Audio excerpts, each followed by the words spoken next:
I actually didn't change my mind on Brexit. I was against it. I argued on the Remain side.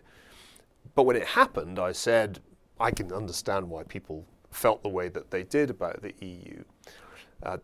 I said before the referendum, this is like a divorce, and it's going to cost a lot more and take a lot longer than you expect, just like a divorce. And I have not changed my view on that, and I think that actually was prescient.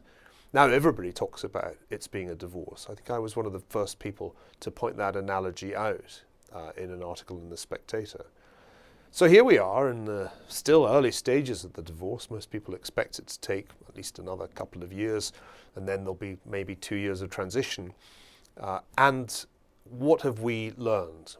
Well, we've learned that it's extremely difficult to get divorced from the European Union and retain access to the single market, the biggest market for British trade, without accepting the full panoply of European regulation and free movement of people. Now, since Brexit was supposed to be about taking back control and getting rid of Brussels regulations and limiting immigration from the rest of the European Union, therefore logically we can't stay in the single market. But the cost of leaving the single market is really quite high, and it gets extremely tricky if part of Ireland, Northern Ireland, is going to do that, but the other part, the Republic of Ireland, isn't. And that one thorny issue of the Irish border almost derailed the final phase of the phase one negotiations between the UK and the EU.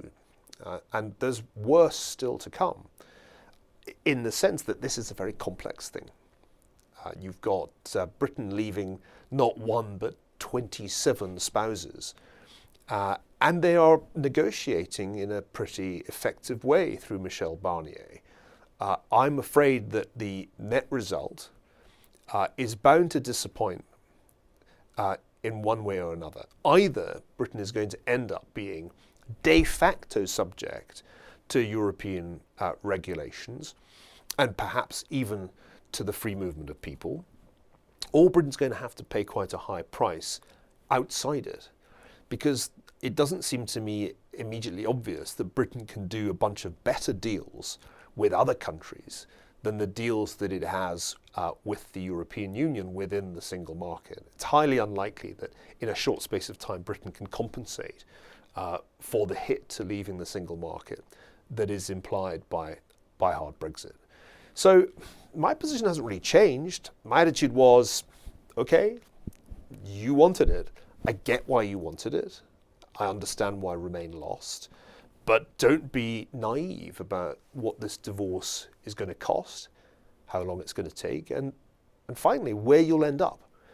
Well, one thing I learned through divorce is that it's very easy to think that all your problems have to do with the spouse that you're divorcing. But there comes a moment when you realize that actually some of the problems are just all your very own, and you can't divorce them any more than you can divorce yourself. And Britain will find the same thing. When all is said and done, actually a relatively small percentage of Britain's problems in the year 2016 could be attributed to Brussels. The majority of Britain's problems are British. The low productivity of the British workforce, a British problem. That is unquestionably nothing to do with Brussels or whatever. If anything, membership of the European Union somewhat improved Britain's economic performance relative to the early 1970s.